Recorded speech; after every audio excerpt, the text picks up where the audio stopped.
25 বছর টানা 25 বছর ধরেই গোল করে চলেছেন এক মানুষ। ফুটবল ইতিহাসে এমন ধারাবাহিকতা কেবলই এক নামের সঙ্গে যায়, ক্রিস্টিয়ানো রোনালদো।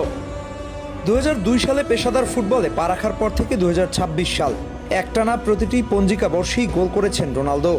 বয়স বেড়েছে, ক্লাব বদলেছে, লিগ বদলেছে, কিন্তু গোল থামেনি। এই ধারাবাহিকতাই তাকে নিয়ে গেছে এমন এক মাইলফলকের সামনে যা আজ পর্যন্ত কোনো ফুটবলার আনুষ্ঠানিকভাবে ছুঁতে পারেননি। এখন পর্যন্ত রোনালদো খেলেছে প্রায় 1300 প্রতিযোগিতামূলক ম্যাচ। এই ম্যাচগুলোতে তার গোল সংখ্যা 958টি। ম্যাচ প্রতি গোলের গড় 0.74, যা অবিশ্বাস্যই বলা যায়। হাজার গোলের মাইলফলক এখন আর স্বপ্ন নয়, শুধু সময়ের অপেক্ষা। ফুটবল ইতিহাসে পেলে, রোমারিওদের মতো কিংবদন্তিদের নাম আসে হাজার গোলের আলোচনায়, তবে তাদের বেশিরভাগ গোলে ছিল প্রীতি ম্যাচে। প্রতিযোগিতামূলক ফুটবলে হাজার গোল এমন প্রীতি এখন অধরাই, আর সেখানেই রোনালদো এগিয়ে যাচ্ছেন ইতিহাস গড়তে। পর্তুগালের জার্সিতে রোনালদো ইতিমধ্যেই আন্তর্জাতিক ফুটবলের সর্বোচ্চ গোলদাতা। 225 ম্যাচে করেছেন 143 গোল।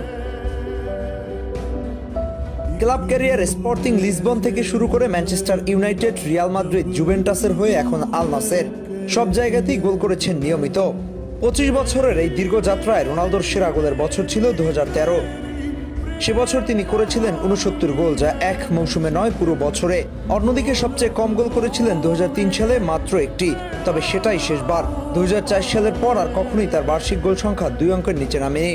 বিশ্বকাপ জয়ের আক্ষেপ থাকলেও রোনালদোর ট্রফি ক্যাবিনেট শূন্য নয়। চ্যাম্পিয়ন্স লিগ, ইউরোলিগ শিরোপা সবই আছে, তবে হাজার গোলের আনুষ্ঠানিক স্বীকৃতি পেলে তার অবস্থান চলে যাবে একেবারে আলাদা কাতারে। শুধু ফুটবলার নয়, সর্বকালের সেরা ক্রীড়াবিদের তালিকায় উঠে যাবে তার নাম। সময় এগোচ্ছে, গোল বাড়ছে, ইতিহাসের অপেক্ষায়।